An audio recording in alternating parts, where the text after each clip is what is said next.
Good evening, everyone, and welcome to a special monk chat session. This evening, we're happy to have with us Ajahn Brahmali, so one of the senior bhikkhus from Australia.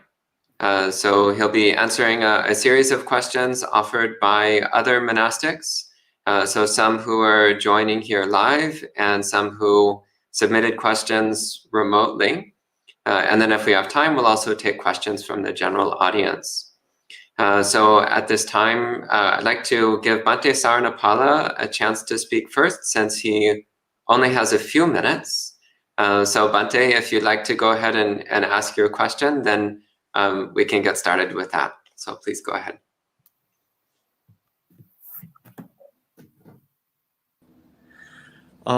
Thank you, Bhante Sudaso, for the invitation. I'm very happy to see Ajahn Brahmali. My respect to you, Ajahn Brahmali. And I have heard so much about you.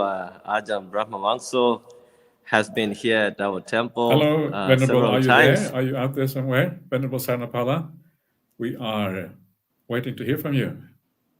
Oh, I'm from Toronto, Canada. Can you hear me? Ajahn Brahmali, can you hear Bhante Saranapala? I can't hear anything, yeah. Can't hear him at all, okay. Oh, yeah. So either I can repeat people's questions for you, or I could type them into the chat window as you wish. I mean, it's easy to repeat it verbally, isn't it? Rather than having to type it out. It's okay. So just go for it. Bhante Sudaso, feel free to ask your question. I will listen. Okay, so Bhante Saranapala, can you ask your question, and then I'll repeat it for Ajahn Brahmali? My question is, I'm. It's not a question, but I'm very happy to see Ajahn Brahmali. This is the first time I'm seeing him. We are having face-to-face conversation. But my sort of question is, in 21st centuries, we have a lot of distractions. So as being monks of the 21st century, how can we handle ourselves without being caught up with the distractions, but at the same time being helpful to the people around the world?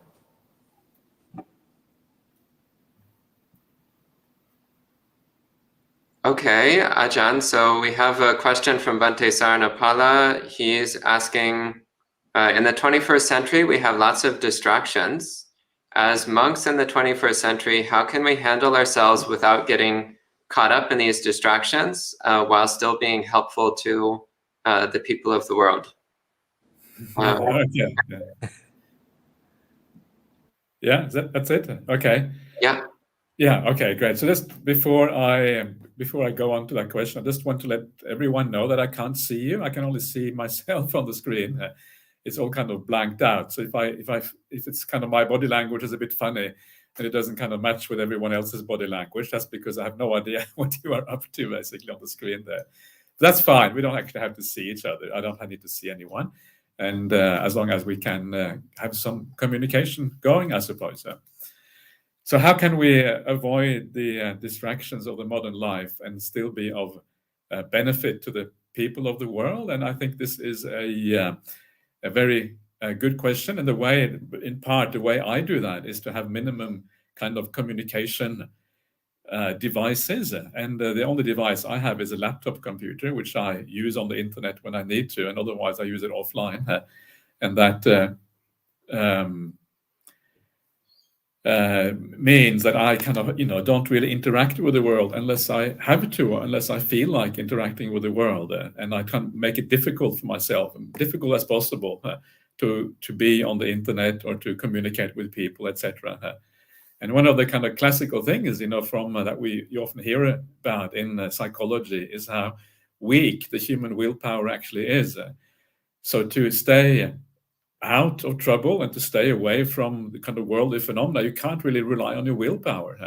And if you can't rely on the willpower, well, what you have to rely on is you have to rely on your wisdom power. You have to put kind of barriers in place for accessing the world, which makes it more likely that you will be able to kind of hold back on having too much access to things.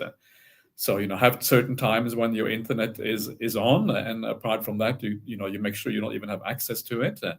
And if you have access to it, then as soon as a little bit of discontentment arises in the mind, or you have a little bit of suffering or whatever, then you tend to go to a place where you think that there is not going to be any suffering, which we go to the kind of place of least resistance, which often means the internet, and you do whatever that you want to do on the internet just to get a distraction from the problems or the discontent that you have.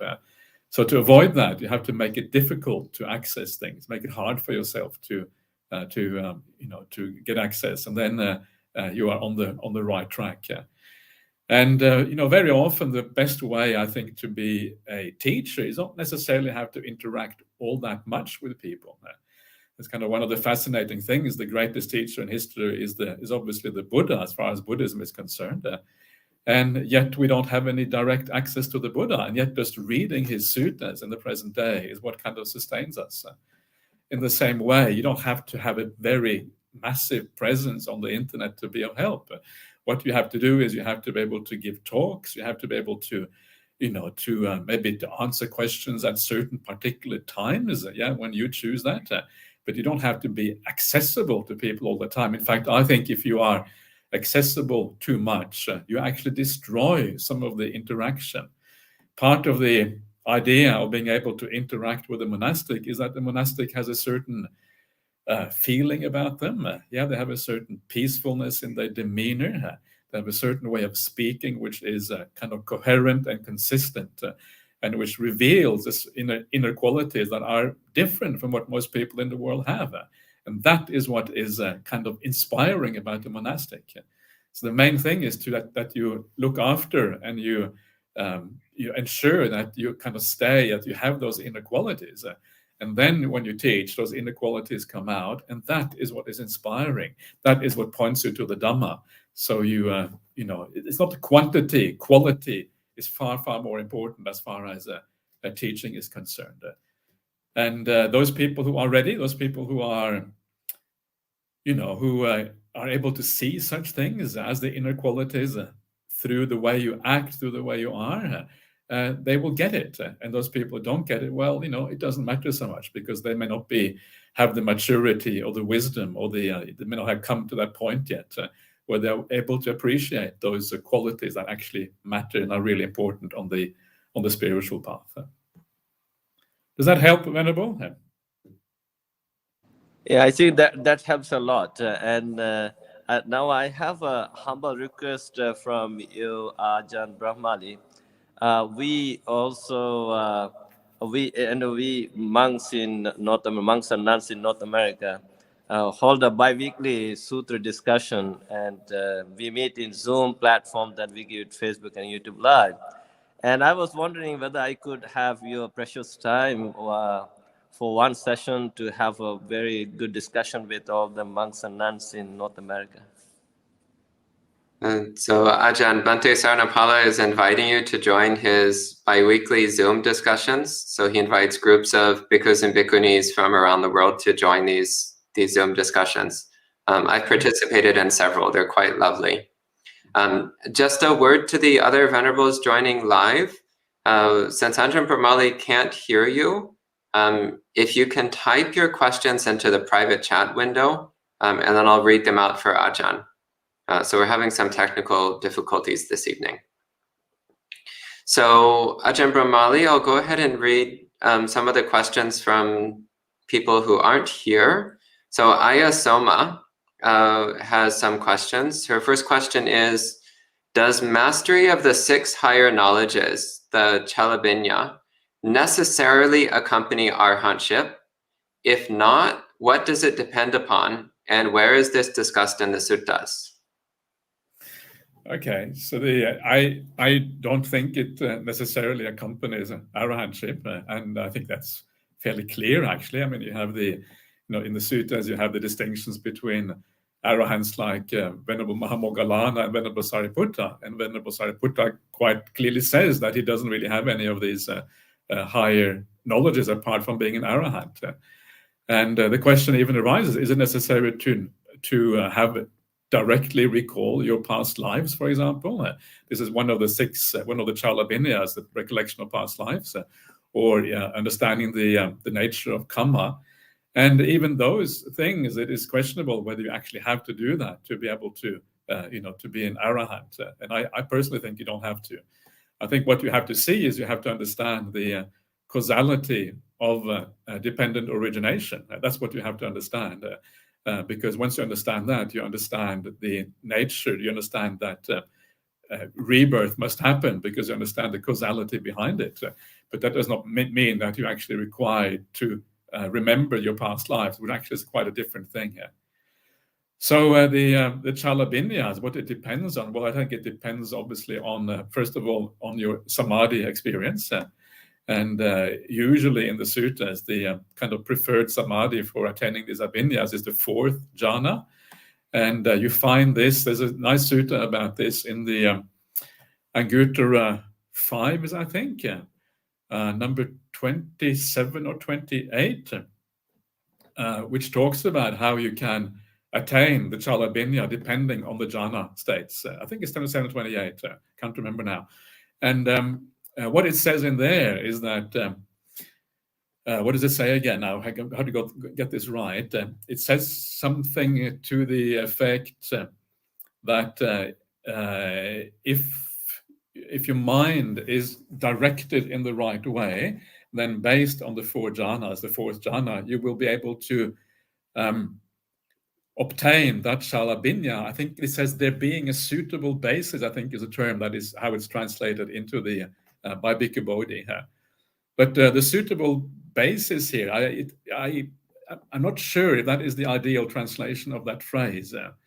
It seems to just mean that if the suitable basis, that seems to mean something like you're directing your mind in the right way or something like that. I remember contemplating that question a while ago, actually many years ago. And I haven't got it in front of me. Maybe I can even bring it up actually, just to have a quick look at it to see what the Pali says. Let's see if I can find it here, so we can kind of talk about something that we actually see, which can be very handy. So let me go to the Panchaka Nipata, and this should be the first 50, the 5 factors, and yeah, okay, I think this might be the one. So let's see what we have when we go in here.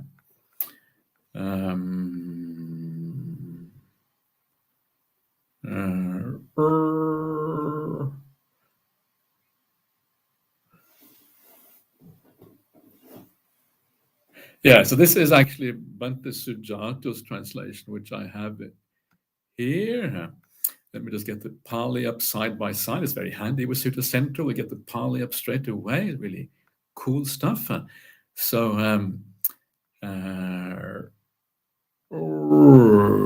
yeah, so this is his translation here. He says that this is number Anguttara 5 is 28. I was actually right about that, which is kind of nice. Yeah, it kind of makes you think that your memory is better than it probably is, which is kind of nice sometimes. So it says here, when the noble right immersion or noble right samadhi with 5 factors, this is the 5 factors, this is basically the 4 jhanas or whatever, is cultivated in this way, a mendicant becomes capable of realizing anything that can be realized by insight to which they extend their mind in each and every case.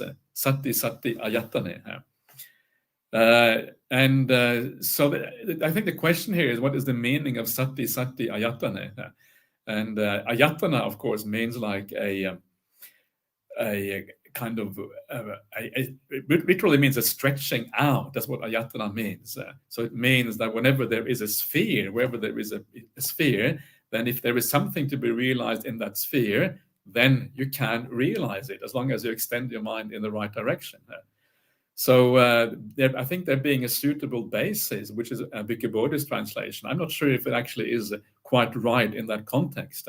I think the meaning is wherever there is something to be realized, in other words, the realm of the mind, the realm of what is possible, that can be realized if you have these kind of 5 samadhi factors, which is the 4 jhanas, plus the reviewing knowledge, which comes after the 4th jhana in this case. So all you really have to do, it says here, chittang abhininameti, which means like to direct or to bend your mind, towards anything that is realizable. All you have to do is just move your mind in the right direction, and then you will realize it.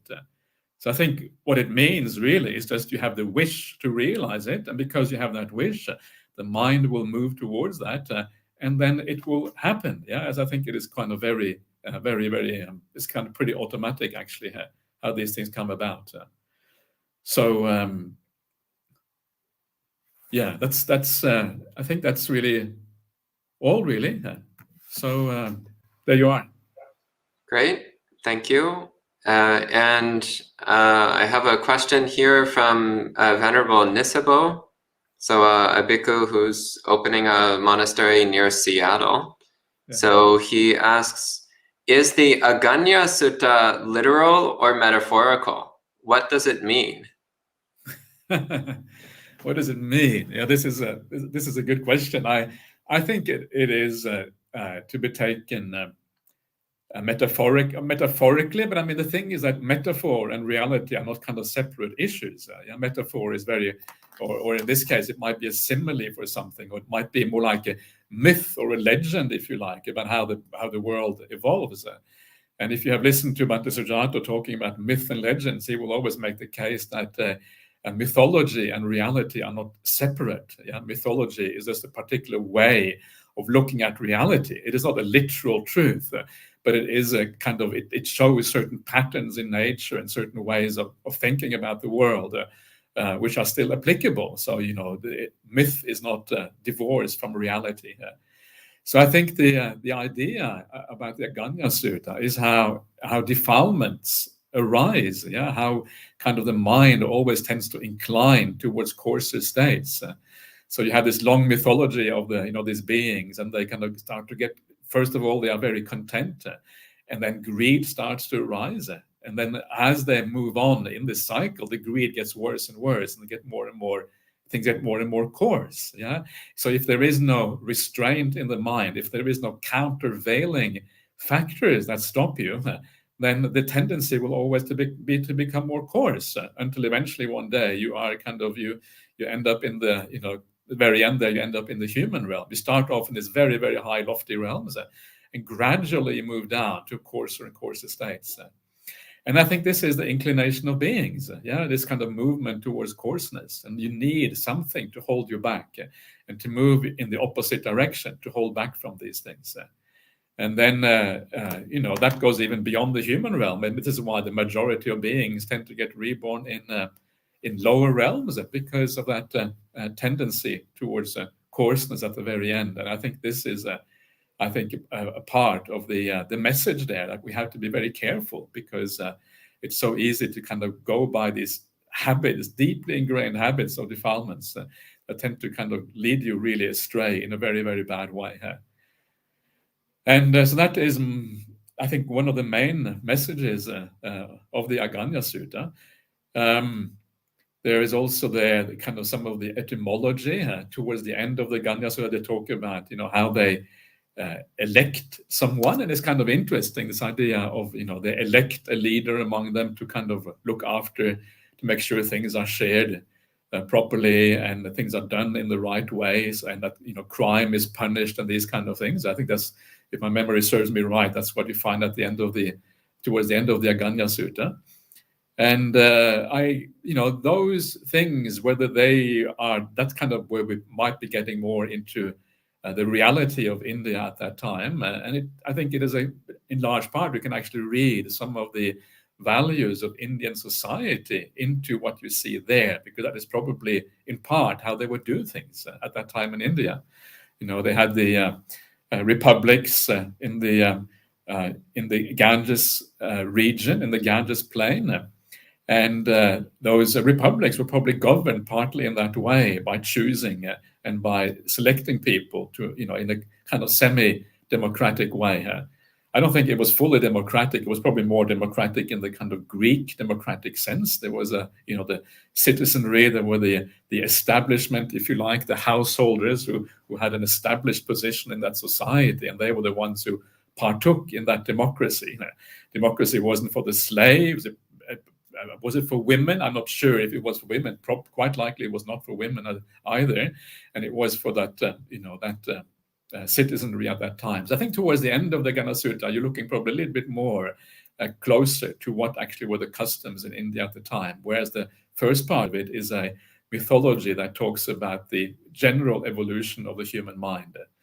Something like that. I'm not an expert in mythology, legends at all.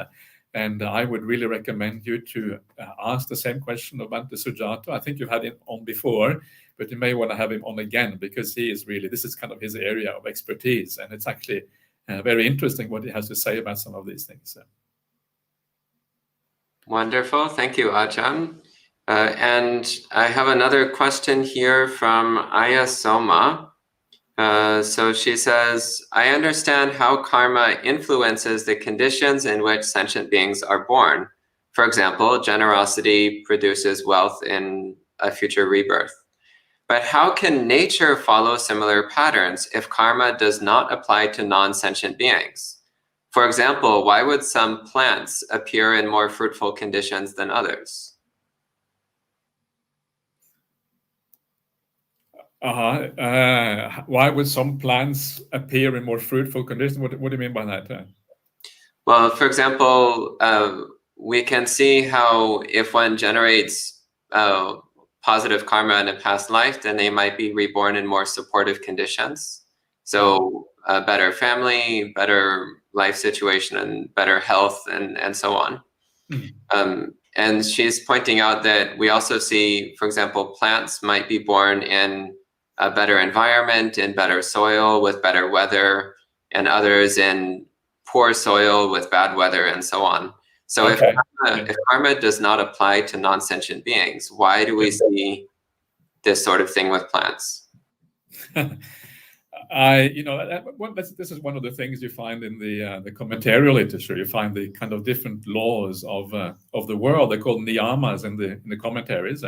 This is not part of the suttas, but it's a very common thing that is talked about in Theravada circles, because it is often taught, because it kind of gives a broader idea of the laws of the world. And one of the laws of the world is the laws of seeds, and the laws of seed is kind of how plants arise from seeds or whatever. And so plants follow their own laws that have nothing to do with karma. And those laws of the world, well, sometimes they mean that the plant gets reborn in a bad place, or reborn. I think rebirth is probably the wrong word. But the plant grows in a bad place for all kind of reasons that have nothing to do with karma. It's just kind of the way the world works. If you are a rock and you are on top of a mountain, you can argue, well, the rock is sitting in a beautiful place on top of the mountain, while another rock is kind of sitting in a swamp somewhere in a terrible place. Why is that the case? Well, basically, it's just other laws of the universe that decide that one rock happens to be there, another rock happens to be some other place. It's just the laws of physics or whatever turn out in a certain way. And the same thing with plants. It does not necessarily have anything to do with the plant as such. But it kind of brings us back to the interesting question that is often asked in Buddhism, and that Ajahn Brahmali will often say this, and that is, do plants, are they actually sentient? Do they have consciousness? And I know Ajahn Brahmali likes to argue that they are conscious, but I think from the Buddhist scripture is actually very ambiguous and it's very difficult to know whether there is some underlying consciousness in plants or not. And the feeling you get when you read, the Pachitya rules about killing plants and that kind of stuff, is that it doesn't look like the plants are conscious. What it looks like is that, we cannot kill plants because that was a belief in society. And that is what the Buddha specifically says in those Pachitya rules. So if the Buddha says that it is because of belief in society, if plants really were conscious, then you would have. I think, why doesn't it say that in that particular case? Because that would be a very good grounds for not killing them. Better grounds really than it just being a convention in society, which is not really a very strong ground, especially if you are the Buddha and you are a revolutionary character, you go against the grain of society. It doesn't seem to be a very significant reasons for doing that. So I would tend, my argument would tend to be that plants are not conscious. That's kind of my feeling about it. But I am open to the possibility that they might be, and it is interesting. I mean, there is more and more research done in the area of plant consciousness, and there seem to be some researchers who seem to be saying that plants might actually be conscious. There seems to be, some sense where the plants actually are moving away from being damaged, for example, and that kind of thing. And that's interesting. So I think in the end, it will have to be a scientific decision on whether they are one way or the other. But in the meantime, I personally prefer to see plants as not conscious. And because they're not conscious, that means that they are following the laws of physics. And where they get reborn, not get reborn, has nothing to do with karma, anything like that. It's just random. It's just the way the world kind of operates, really. Okay, thank you. And on a similar note of laws of physics, we have another question from Venerable Nisabo. He asks, what is the relationship between emptiness and quantum probability? Okay, emptiness and quantum probability. What is the connection here? I think I don't know if there is a connection, to be honest with you. I think it's too easy to kind of start applying kind of the laws of physics and thinking that there is some connection. I mean, of course, Buddhism is supposed to be congruent, or supposed to be, it's supposed to fit into kind of, the truth. It's supposed to be, if it is a truth, well, the truth has to be the same in physics as it is in Buddhism. And Buddhism should fit into the bigger picture of the world, what actually is true or not. So there has to be some kind of congruence there between the two. But I think the idea of emptiness is, what it really is from a Buddhist point of view is just the absence of a self. That there's no self there, that we don't have any permanent essence. That's how it actually defined in the sutras. And it says there is no self, nor is there anything belonging to the self. In other words, there's nothing in the world that we can grasp onto, hold onto. But whereas the laws of quantum mechanics, they are more to do with why things come into existence. What are the probability of things existing? The Schrödinger equation, these kind of things that show the probability of things, of certain events happening in the world.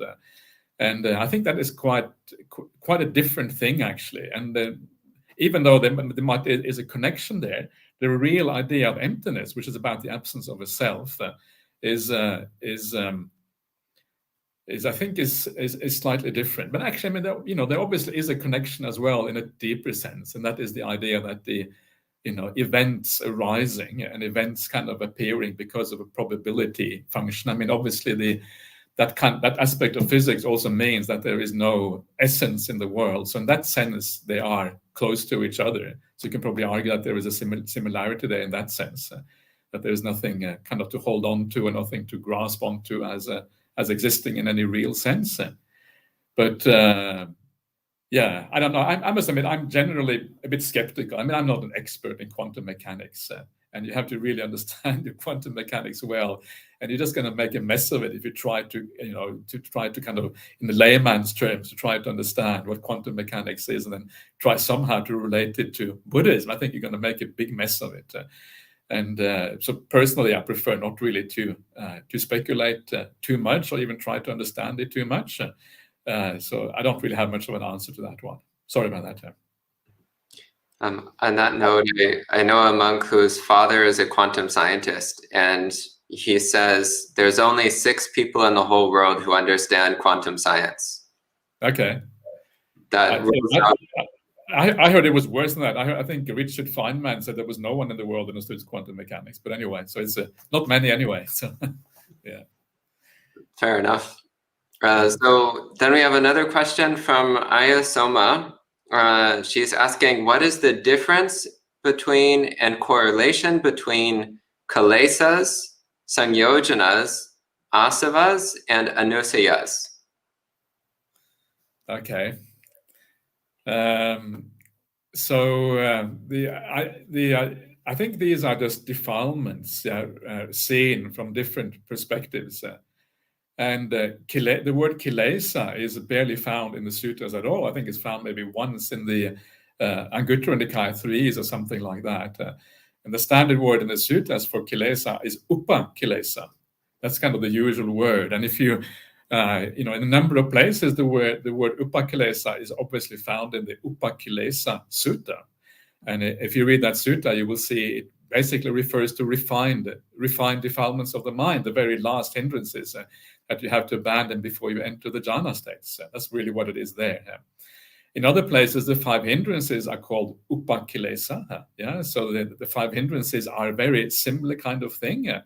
It's actually interesting to really consider what the 5 hindrances are.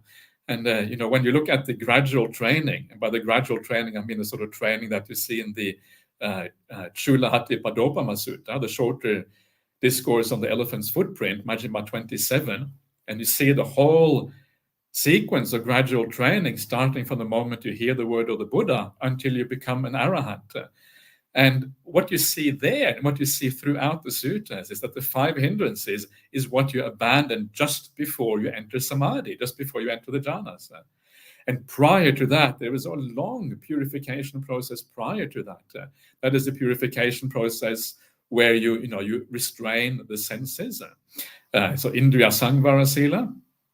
And then you have, even before that, of course, you have ordinary morality, the restraint in speech and actions. You have the contentment, you have the Indriya Sangvara Sila, and then you have the Sati Sampajanya paragraph, which is also about restraining and by keeping a pure mind. And only then, at the end of all of that, actually sometimes then you have Bhojana Matanyuta, the knowing moderation in eating and wakefulness sometimes we have in there as well. And only then do you have abandoning the 5 hindrances. So the way the 5 hindrances are described in the suttas, they seem to be very refined things. That the very last thing that you abandon before you enter jhana, that's why they're called upakilesa. That's why they match with the upakilesas of the Upakilesa Sutta. So I think we often use the idea of 5 hindrances wrong in Buddhism. We say that any kind of ill will, any kind of desire is a hindrance, is a nivarana. But actually, I don't think that is true. I think a lot of the coarser hindrances there might be nivaranas in the broader sense, but they're not nivarana in the restricted sense you often find it in the suttas, where they mean a very refined problem that you have to abandon before the jhanas. So this is kind of the meaning of upakilesa. You also find the word upakilesa in the Vatupama Sutta, the simile of the cloth, Majjhima Nikaya number 7, where there it is a kind of a broad range of kilesas or defilements that you have, again, that hinder you from having metta. In that sutta, they're talking about the Brahma Viharas. So that is basically how I understand the upakilesas, the refined defilements of the mind, the defilements that you are investigating during satipatthana practice. The large satipatthana dhammanupassana, where you're reflecting on the nivaranas, the 5 hindrances, and you're trying to understand their causality, how they come into existence, what supports them, how you abandon them, what they are, how they stay abandoned. This is the standard kind of what you find in the Satipatthana Sutta. So that is kind of the main idea of upakilesa, or you can say kilesa. Kilesa is the standard word used often in Asia.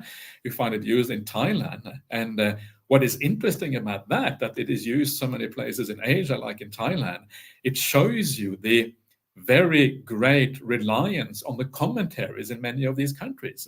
Very often when we discourse about the suttas, we discourse about the word of the Buddha, everything almost, we see it through the lens of the commentaries. So you go to Thailand and you speak to monks there about, what the Buddha taught. They will use words like kilesa, not upakilesa. They will use appana samadhi rather than jhana. They will use upachara samadhi very often. And they will use a whole host of terms that actually come from the commentaries rather than actually from the sutta. So we are, in many ways, we are hostage to the commentaries, and we're not really free of those commentaries. And you have to make an active effort sometimes to see where the commentarial influence, where the Abhidhamma influence actually affects our reading of the suttas.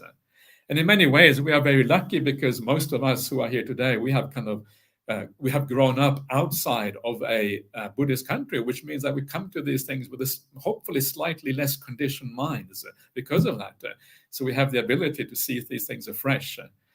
But I think this is a very important thing to recognize. So when you read the suttas, be very careful of that inherent bias that we almost always have in understanding the suttas through the lens of the commentaries, through the lens of the Visuddhimagga, through the lens of the Abhidhamma, through the lens of all of these later texts, Jataka stories even, whatever it might be, and becomes very problematic. Then you have the asavas that you mentioned. This is one of the other categories here of defilements. And the asavas really is I think looking at the defilements from the most core aspect of what the defilements are. And it relates very much to the idea of craving. That if you look at the kind of standard exposition of craving in the second noble truth, you have the idea of craving is the craving for sensual pleasures, the craving for existence, bhavatanha, and the vibhavatanha, the craving for extermination. And if you look at the asavas, they are very similar to that. It's because you have the kama asava, you have the bhava asava, and then you have the avij asava. And the avijasava might just be, you could maybe argue that it's similar to vibhavatana, maybe, or you could argue that the avijasava is really just a way of, making sure everything is kind of accounted for. So in those two asavas, the two main ones are obviously the kama asava, and the bhava asava. So what this shows you, it shows you the main areas where we are stuck in samsaric existence. Very often, karma is the problem. Sensual, the attachment to the sensory world. And this is very, very broad. I mean, we wake up in the morning, we're part of the sensory world. You go to bed at night, you're part of the sensory world. Everything in between is part of that sensory world. You dream at night, you dream about the sensory world. Everything. We are so incredibly stuck in that sensory world. Almost our entire lives are about that sensory world. So the attachments, the desires, almost everything we have is part of that. So to be able to remove yourself from that sensory world is actually a very, very big thing. I mean, it's like you are removing yourself of what your entire life pretty much is about, unless you have some degree of access to samadhi or something like that. So the kama asava is an incredibly sticky realm. And I think that is why it is mentioned separately as an asava, because it shows you the core things that make us stick to samsaric existence. And then once you overcome the kama asava, you kind of pull yourself out of this extraordinarily sticky realm. Then, of course, that is where the bhava asava starts to kick in. The bhava asava being the asava of existence, however you want to translate that word. And so that is the second part. And of course, that has all to do with identity and who we take ourselves to be and all of these kind of things. That is another very important part of what it means to be human, and giving up our sense of identity completely, utterly, once and for all. Well, that is the kind of the problem of the last part of the path, beyond actually giving up sensory, the attachment to the sensory realm. Of course, you start to give up your identity long before that, and by giving up the sensory realm, you're also giving up large parts of your identity, because your identity is also intertwined with the sensory realm. We own things in that realm, we attach to things in that realm, obviously, so that also relates to our identity. But once you go beyond that realm, that's where you are really left with identity. So I think the asavas are a focus on the two main sticking points in samsara. So it's an understanding of whether you actually have overcome samsaric existence or not. So whereas the upakilesas are much more practical, they are about what we need to look out for, the problems that block us from moving forward on the path, forward in meditation. The asavas are more showing you the big picture of the problem, of what holds us, binds us to samsaric existence. And then you have to overcome those as a consequence. Then you have the anusayas, and the anusayas are really an understanding that many of these defilements, sometimes we think the defilement isn't present in the mind, but actually they are still there, just under the surface, waiting to come out. And I think the idea there is just to kind of show a number of areas in which there tends to be underlying tendencies. So karma is an obvious one. So the karmanusya, is that what it's called? Karmanusya? I can't remember now. Anyway, it says that the attachment to karma, even though you do not have any sensory desire, well, it will come back again. And this is true with so many of these anusyas. Even though you haven't got any ill will, it will return. I can't remember now what the 7 anusayas are off the top of my head, but it doesn't matter. The idea is that they are underlying there. And one of the very interesting anusayas, which I think is very important to point out, is called the asmimana anusaya. Asmimana is the conceit, I am. Asmi, I am. Mana is the conceit or the pride or the arrogance or whatever you want to call it of I am. It doesn't sound like very much arrogance, but that's what it is there, I am. And so it's the underlying tendency, I am. And one of the things that is very deceptive on the path of Buddhism is when you attain a deep jhana state, some very profound samadhi state. In that state, there is no sense of I am. And you will find very commonly in the Buddhist world, you will find people saying, well, I was in this jhana state, or I was in this deep state. There was no I am. And because there is no I am, there is no self there. I've gone beyond the idea of a self because the I am is not present in that state. But that is where you go wrong. This is such an important and fundamental thing to understand, because if you get this wrong, you get the entire idea what non-self actually is in Buddhism. You get that whole thing wrong. There's a misunderstanding. It is not about whether there is an I am in that state. That state may feel completely selfless in many, many different ways. But the question is, when you emerge from that state later on, do you then take that state to be me? Do you refer back to that as me? And that is what the asmimana anusaya is, the underlying tendency to the conceit I am. It may be gone for a while, but then when you come out of the state of the jhana, or whatever it is, you take it to be you. That was the real me. That's what I want to identify with. That is what it is. And once you get that, you understand that this very strong tendency in the human mind, this is very strong, of course, in many of the theistic traditions, partly in Advaita Vedanta and this, the Hindu, the kind of the part of the greater Hindu family of philosophical and spiritual practice ideas. Very, very common there, but also very common in Buddhism. I mean, you hear people saying the mind lasts forever. You're in a state where there is no I anymore. And when I hear someone say that the mind lasts forever, you know that they have lost the plot. You know that this is not Buddhism. You know that they have somewhere along the line, they have grasped onto something which is far more similar to Advaita Vedanta, far more similar to theistic ideas of the self than it is to what the Buddha taught. In Buddhism, you go to the Brahmajala Sutta and you have the large series of wrong views in the Brahmajala Sutta. And the wrong view number 8 is the view that this thing, which is called vijnana, which is called mano, which is called chitta, this thing is the real self. The 5 senses are not self, but these things are the real self. And that is one of the wrong views.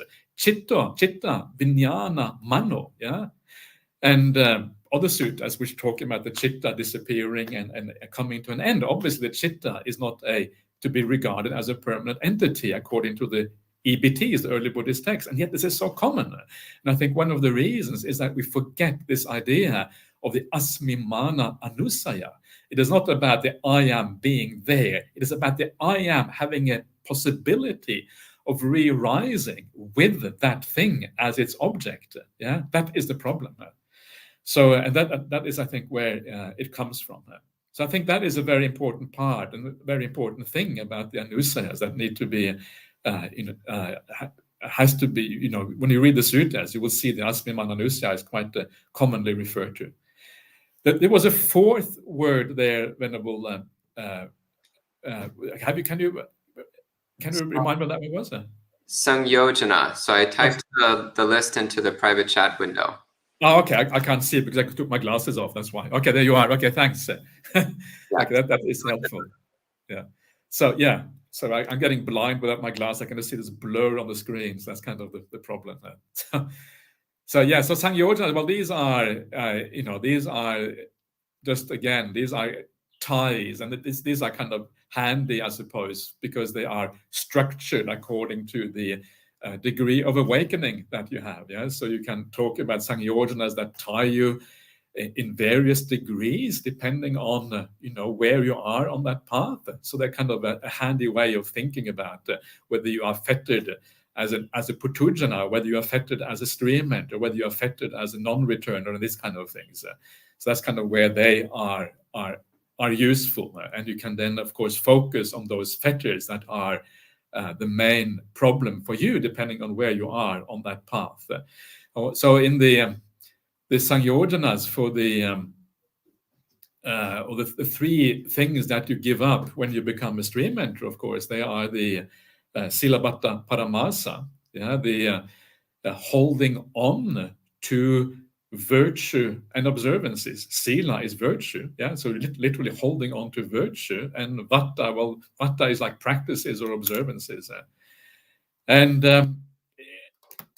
it's a very interesting Sangyojana, because what does that actually mean? And I noticed that Ajahn Sujato, Bhante Sujato, I should say, otherwise he might tell me off for calling him Ajahn Sujato, but Bhante Sujato,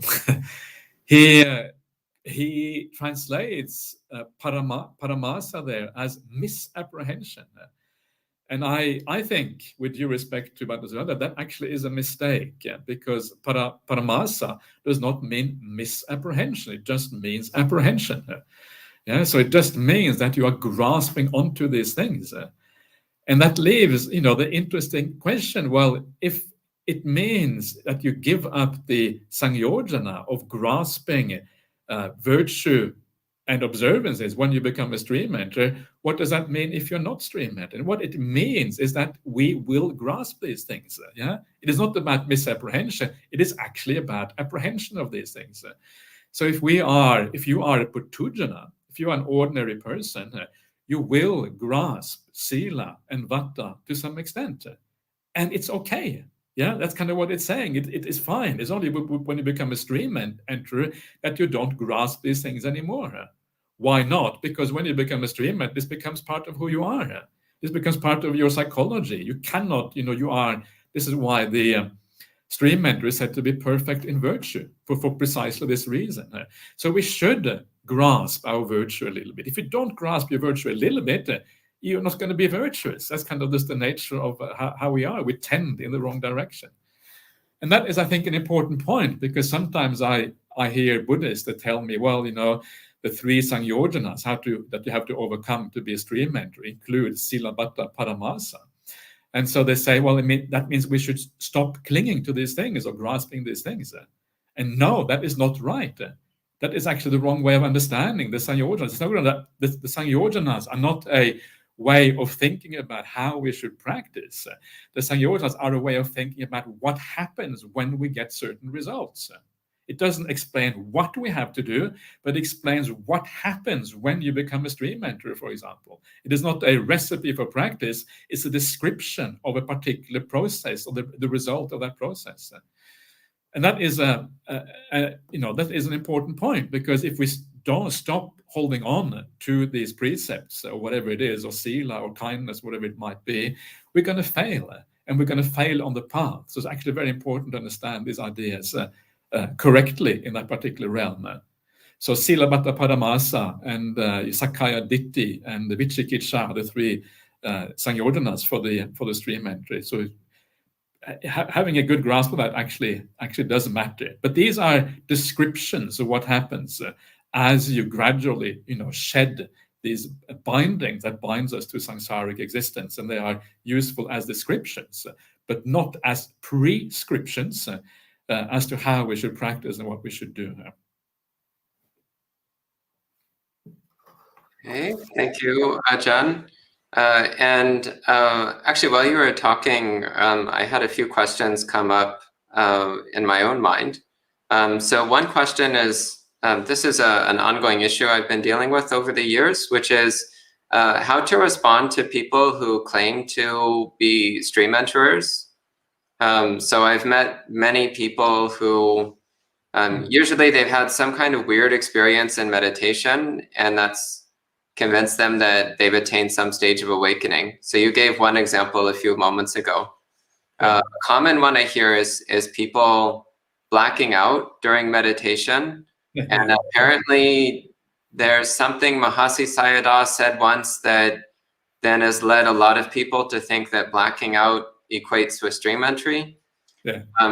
I've also met people who have some kind of weird mystical vision and then think that proves that they've attained stream entry or whatever. So I'm wondering what your thoughts are on how to respond to claims of these sorts, especially when it's clearly incorrect, but even when there's some question about it. What are your thoughts?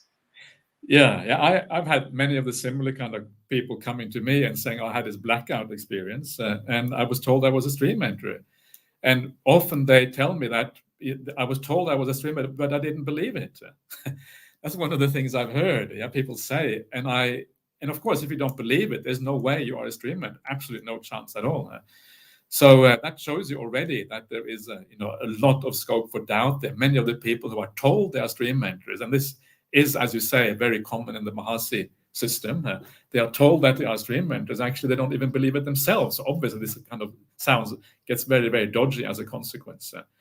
So one of the things that, to know whether you are a stream enterer or not, is that you have very easy access to samadhi if you are a stream enterer. Yeah, if you look at the Kosambhya Sutta, Majjhima Nikaya 48, it says there that if I cultivate this view that I have, in other words, if I follow this view that I have, in other words, the view of stream entry, it talks about the factors of a stream entry in that sutta, I gain samadhi, I gain stillness of the mind. Yeah. So a person who's a stream enterer is someone who has very easy access to samadhi. And it's obvious why that is the case, because if you are a stream enterer, you have the full insight into the three characteristics of existence and how those three characteristics apply to the five khandhas. So if you know that, you know exactly where dukkha is. You know what you have to abandon. And because you have seen that dukkha, it's easy for you to abandon it. So entering samadhi is not a big problem. Yeah, as long as you kind of just get to relax a little bit, you get maybe to abandon some of the weariness of the mind because you're working too hard or whatever, you are back to samadhi like that. So this is one of the ways that you can know fairly quickly whether you are a stream enterer or not. The other thing to remind people of is that these things are extremely profound things, and they are things that normally happen. It always happened after samadhi. This is the other thing you can test them on. Did you have a real samadhi experience? You look at some of the typical suttas that talk about the dependent liberation. It is always samadhi is the upanisa for yatabhuta jnanadasana. So what does that mean? Samadhi is the upanisa. It means that samadhi is like the fundamental root support that you require to see things according to reality. What does seeing things according to reality mean? Well, certainly stream entry is seeing things according to reality. So for stream entry, you need that samadhi. What does samadhi mean in this context? Well, sometimes it says samma samadhi in those contexts. Sometimes it says samadhi, but the main usage of the word samadhi in the suttas is always jhana. Yeah? So if it says samadhi without being further qualified, you can assume that the main meaning actually is jhana. So you should have a deep samadhi before you become a stream enterer. ideally, most people would have to have a jhana experience first. Then the stream entry happens as a consequence. So you can ask them about that. Yeah, and so otherwise, you just I guess you have to. I think these are some of the areas that are easy to measure, because if you talk about the idea of non-self or whatever, it's kind of very, very easy to delude yourself that you have an experience of non-self.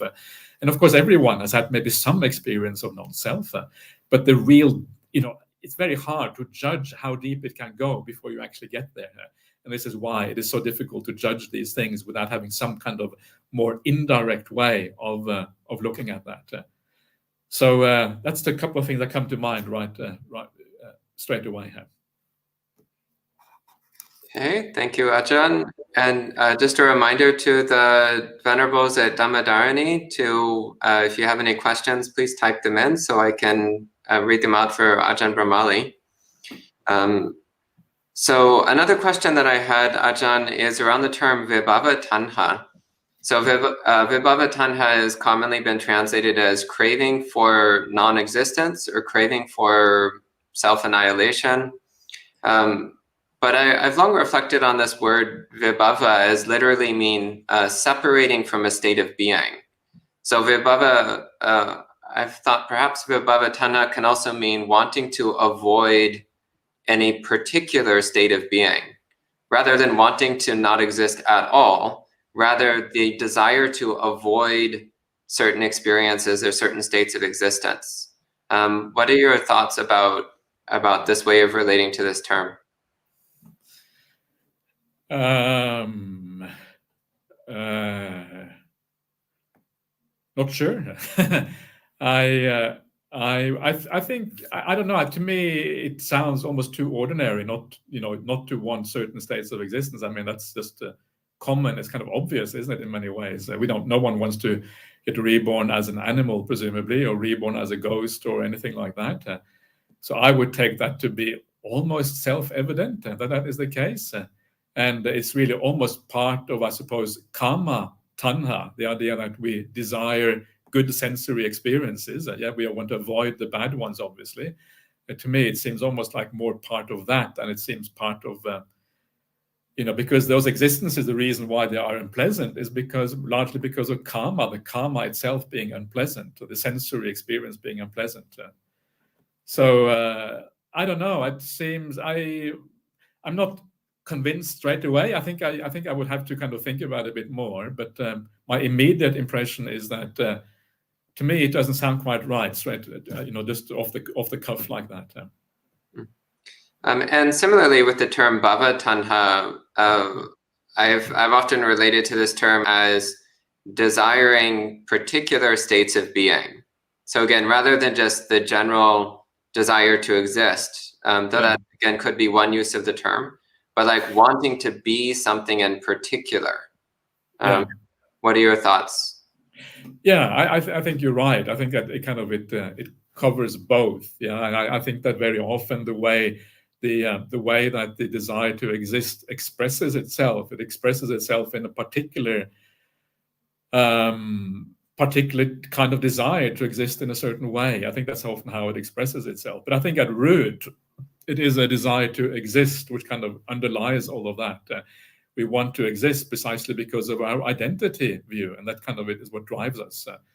But yes, in reality, it expresses itself in a particular kind of desires. Yeah, and if you have the chance to kind of get reborn, or even in this life to live in an existence which has a higher kind of bhava with more satisfaction, of course, that is what you would want. I mean, this is kind of natural. We want to maximize our happiness and minimize our suffering. So that's kind of part of this overall view. But again, I think at root, it just means the kind of the general desire to exist. That's the root thing behind it. Because once you talk about different kinds of existence, you are moving more in terms of karma loka, or you're moving more in terms of feelings rather than in terms of just the kind of the raw experience. I want to exist because I exist now. I want to carry on. I don't want to be annihilated. I think that is kind of the root of it all, and that's what it kind of comes back to at the end of the day. But it does express itself, as you say, in those ways. Okay, thank you. And we have a question from Dhammadarani. This question says, contemplation of the 5 aggregates or the 6-fold sense base often seems to lead to similar insights, impermanence, and how dukkha arises. When do you advise practitioners to develop one or the other? Okay.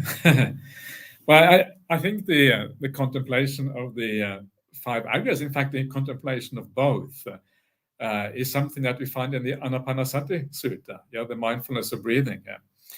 And what you find there, of course, you find the first 12 steps, which are all really about calming the mind and calming down. It is not without vipassana, it's not without insight, of course, but it's the main emphasis there is on the calming aspect of things. And then when you come to the end of the 12th step, then you have the anicca nupassi, viraga nupassi, nirodha nupassi, patinisagga nupassi. And that is really the insight part. I think we can all agree on that, because the words that are used, they are typical words that have to do with insight. And anicca, viraga, and nirodha, they are just different degrees of understanding impermanence. Anicca is the impermanence of things maybe coming and going. Viraga is the impermanence of things being impermanent in a certain direction, the direction of fading away. And nirodha is the kind of the full impermanence, when things kind of cease completely. So these are different levels of impermanence. I think all of those levels are useful to some extent, but ideally you want to have the nirodha nupassi, where things cease, because that is where you understand impermanence fully. And then you have the patinisagga nupassi at the very end, and that is where you abandon things at root, because you no longer have an interest in things that are out of control, and that they disappear, and then they come, and then you can't really hold on to them. So that is where the insight leads on to the abandoning of things in a more deep way. So then the interesting question is, in those contexts, well, what exactly is it that we are contemplating in this way here? Yeah. And I think what we are contemplating in this process is that we are looking back to the process of calming that we did before, starting with the awareness of the long and short breath, all the way to the vimochayang chittang. Vimochayang chittang is step number 12, when you are literally liberating the mind. And that whole process is, I think, what you are contemplating in the last 4 steps. What else would it be? So what is that process? That process can be looked at from 2 different angles. It can be looked at from the angle of the 5 aggregates, or from the 6 sense bases. So if you look at it from the process of the 5 aggregates, well, then what you see is that you see the form realm, the rupa realm, gradually changing as you move through the steps. Gradually, eventually, it is also like fading away. The deeper you go, the less there is remaining of the rupa loka, until eventually you come to the vimochayang chittang, and a very large part of the rupa loka is completely gone. All that is left is the fine material realm at that particular point. You can see the same thing with the other aggregates. You can see the same thing with feelings. Feelings are changing, becoming more and more blissful. The bliss eventually is fading away, the viraga of the bliss.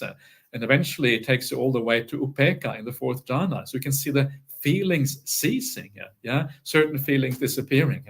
Same thing with perceptions. The perception is changing all the way through, moving in a certain direction. And eventually certain perceptions ceasing altogether.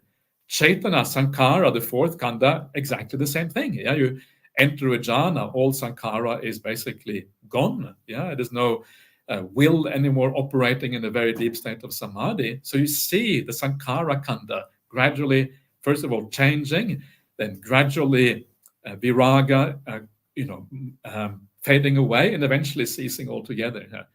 So you are actually contemplating that experience that you've been through, and you kind of think about it in terms of the 5 khandhas, because the 5 khandhas is a very useful framework, because the 5 khandhas is precisely where the self tends to reside, somewhere in those 5 khandhas, and then you can see it in that context.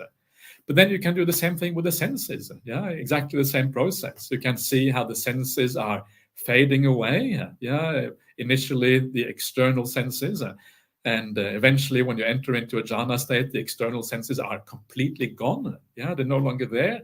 All you have left is with the mind sense. And then as you develop the meditation even further throughout the jhana experiences, the mind sense itself is gradually disappearing. Yeah, consciousness is becoming more and more refined. Chunks of consciousness are being abandoned, and then you can see the six. So there are two.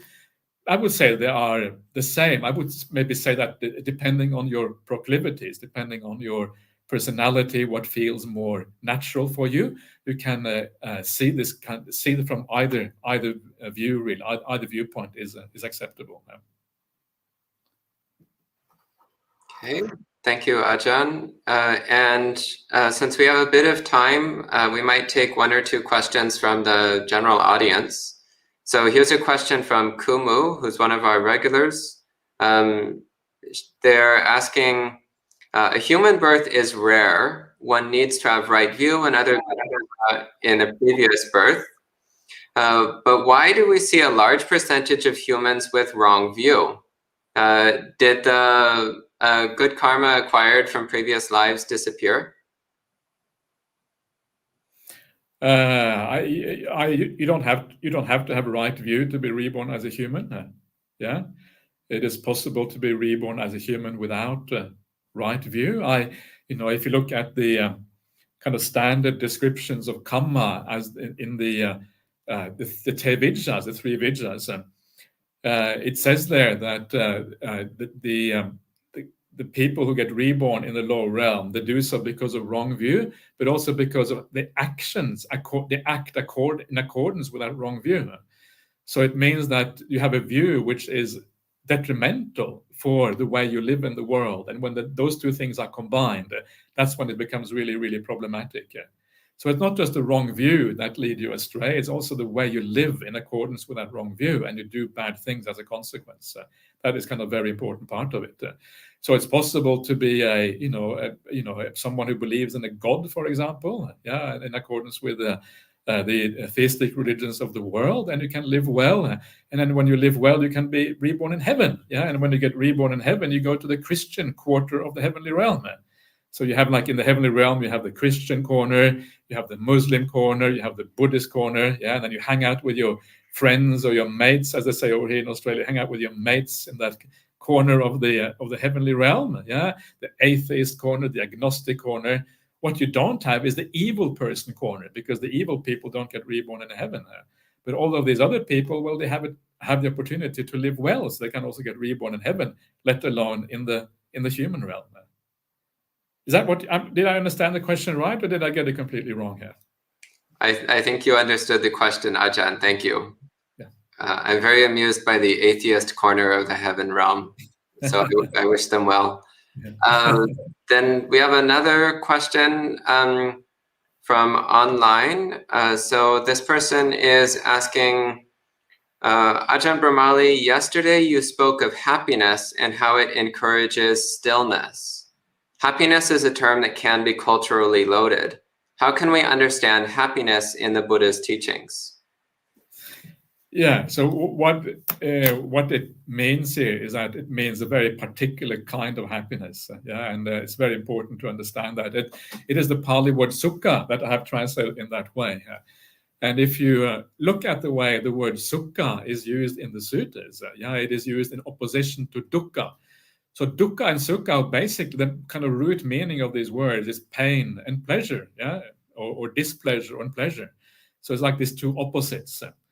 And but of course, dukkha as a term is much broader than just kind of raw pain, or whatever that, or a pain in the body or pain in the mind or whatever. It has been expanded out to include anything in the whole world that is not satisfactory. That's why sometimes they translate dukkha as unsatisfactoriness. But I think dukkha translation as unsatisfactory is itself unsatisfactory here.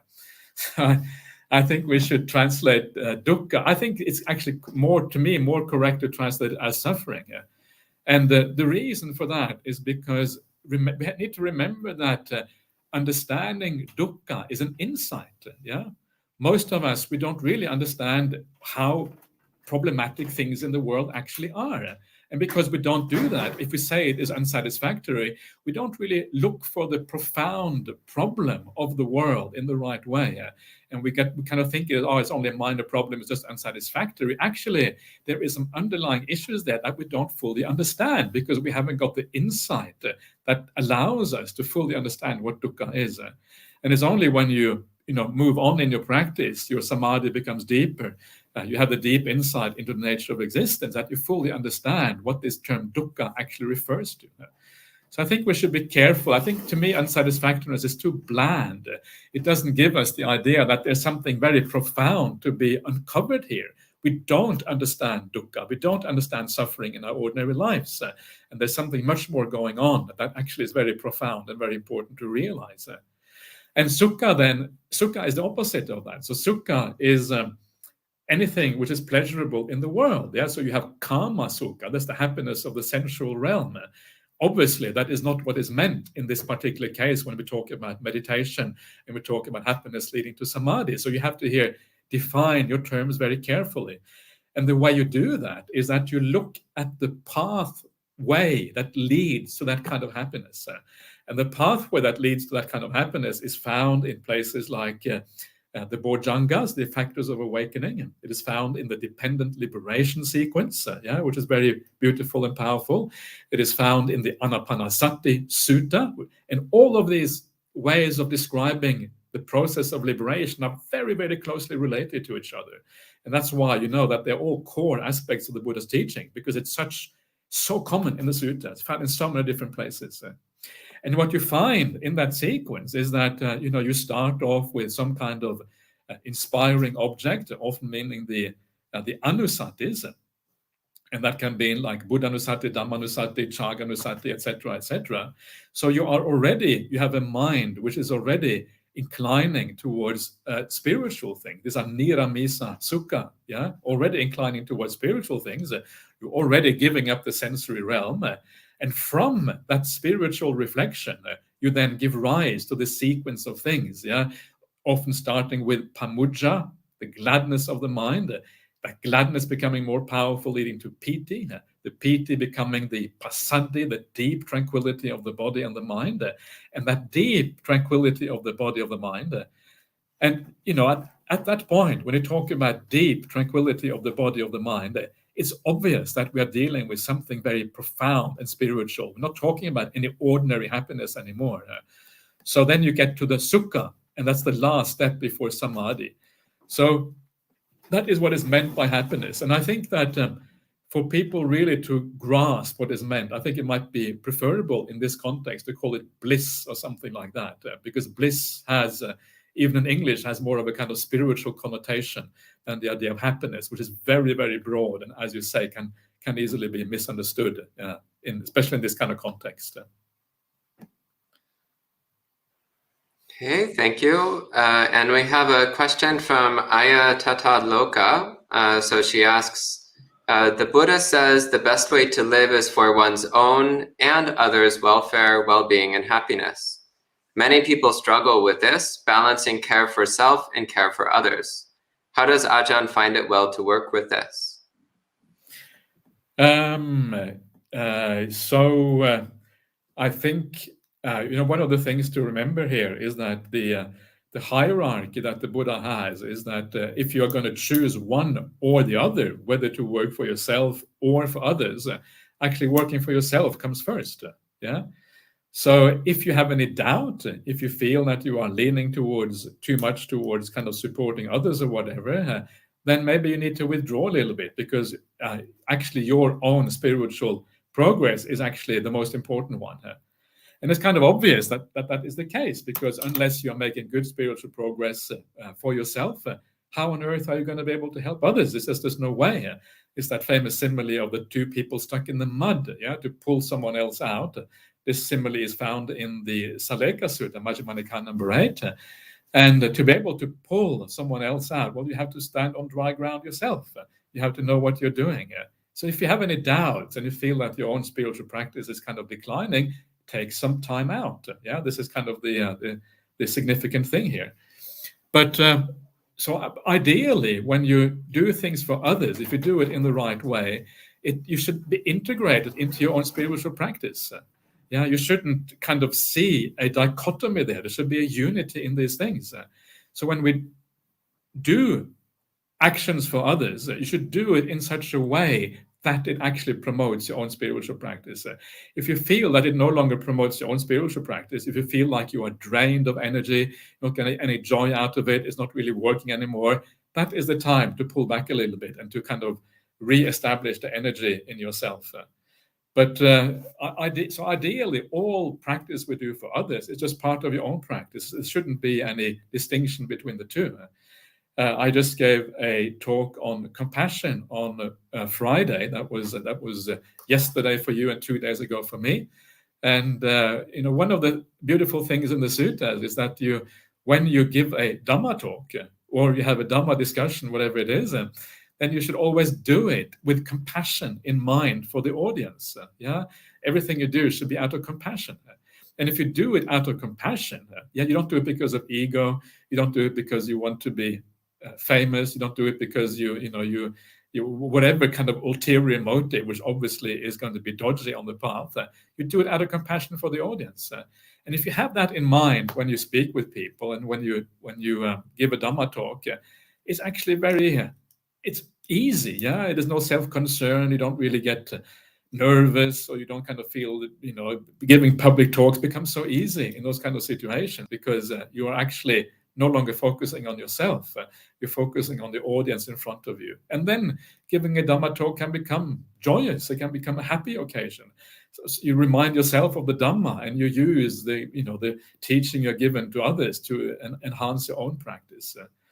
So ideally integrated in this way, but then know when you start to feel depleted, know that you are losing the plot a little bit. And then when you feel that you're losing the plot a little bit, then withdraw. Look after yourself. Take a retreat. Yeah, go on a fortnight's retreat or retreat in your kuti for at least a few hours just to kind of recharge your batteries and then emerge again. And just know, you have to know yourself basically through your own qualities to know what is appropriate. Okay, thank you, Ajahn. And another question from online. What is the distinction between sati and sampajanya? And what place do these qualities have in bringing an end to suffering? The word sati is used in the suttas in a number of places.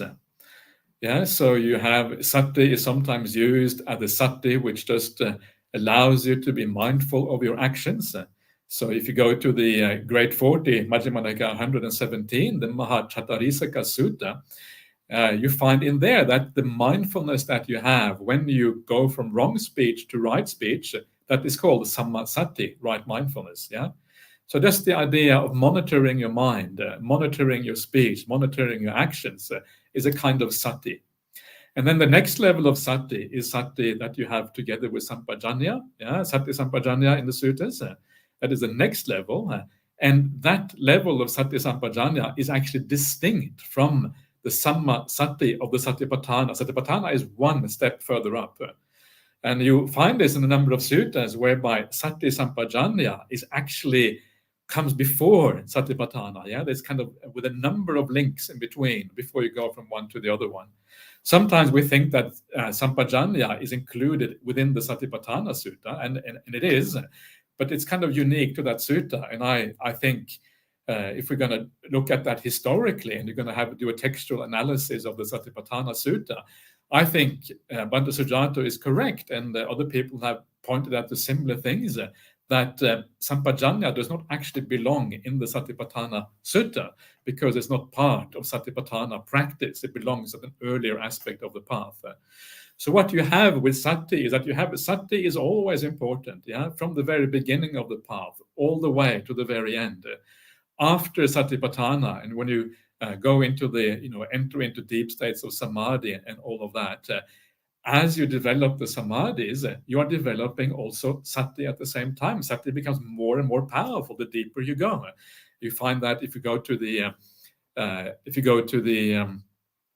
what's it called now? The Indriya Samyutta, the spiritual faculties. You see, the spiritual faculties are becoming more powerful the deeper, the more profound your attainment of awakening is. So the arahant is the one who has the most deepest faculties. So the sati is building up all the way along, all the way until you become an arahant.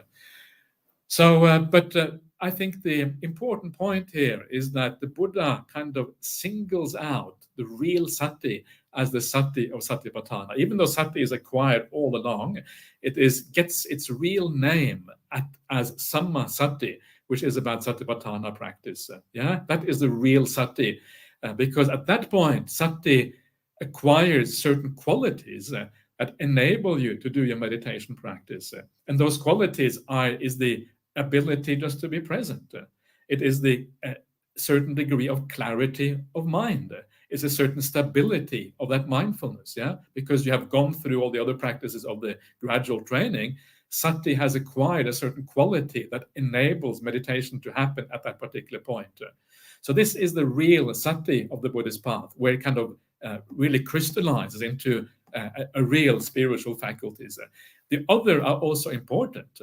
Most of the spiritual faculties can be said to exist to one degree or another all the way along the path, but they tend to have a particular area, particular domain where they are kind of they reach a certain strength or a certain position on the path that makes them that's kind of what they really are about, if you like, on the Buddhist path. So the Buddha defines it that is the real meaning of this. So coming to Sati Sampajanya, the difference then, if you talk about the idea of Sati Sampajanya, the way that is described in the suttas, is to have the Sampajanya of going forward, of going back, of looking ahead, looking aside, of stretching out your limbs or pulling in your limbs, of eating, of going to the toilet, all of these kind of things, of speaking, of remaining quiet, sleeping, being awake. So if you look at all of those things, what they actually are, well, these are the things that as monastics we do outside of the times of formal meditation practice. When we're dealing with people, when we are giving talks, or when we are going for our alms round or eating our meals or whatever. That is why you have to have sampajanya. Sampajanya is then the ability to monitor what you're doing when you are not meditating.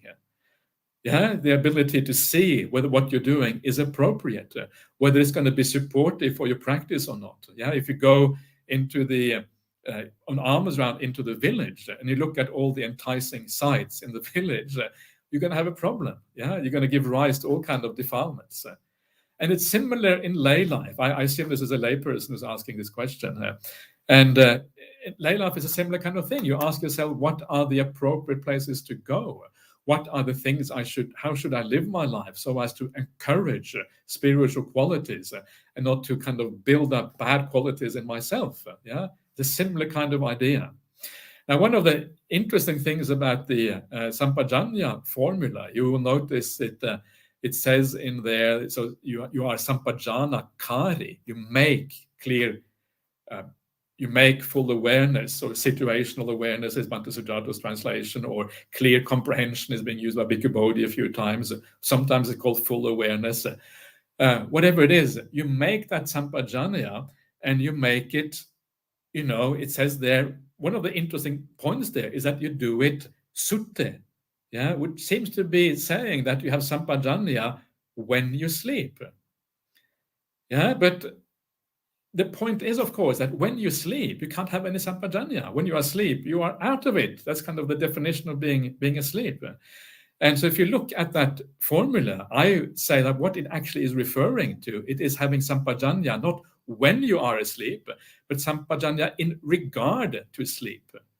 Sutte sampajanakari. Sutte is a locative in the Pali language, and the locative can have this sense of reference. So you have sampajanya in regard to sleep, with reference to sleep.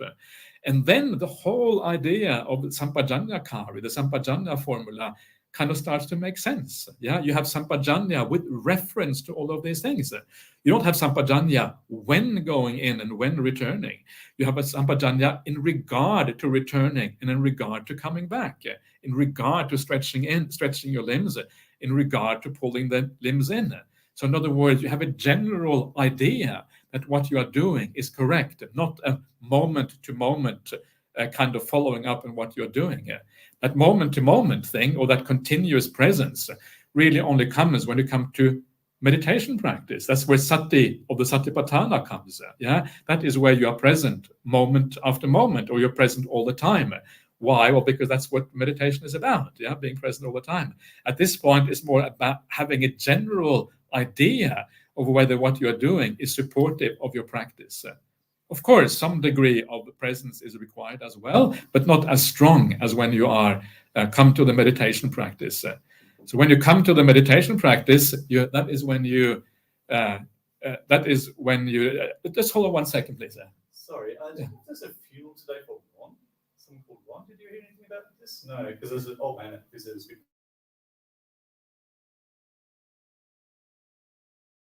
So sorry about that. So that I think is the kind of the distinction between the two kinds of sati. Sampajanya is a general sense of whether what you're doing is appropriate, whether it is suitable for the path, whereas the sati in satipatthana is the sati where you are present, continuously with a meditation object, and that's the thing. And of course, when you come to satipatthana, you also have the word sampajano, part of the satipatthana formula. So you bring the sampajana with you also into that meditation, but then it has a slightly different meaning. Yeah, it has a more refined meaning in that particular context. Yeah, well, thank you very much, Ajahn. And we're out of time for this session. So we're coming to the end of our time.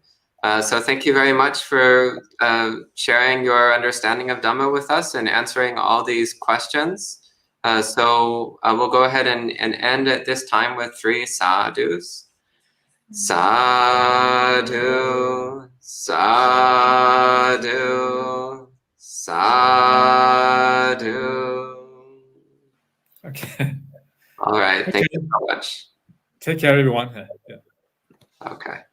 Bye.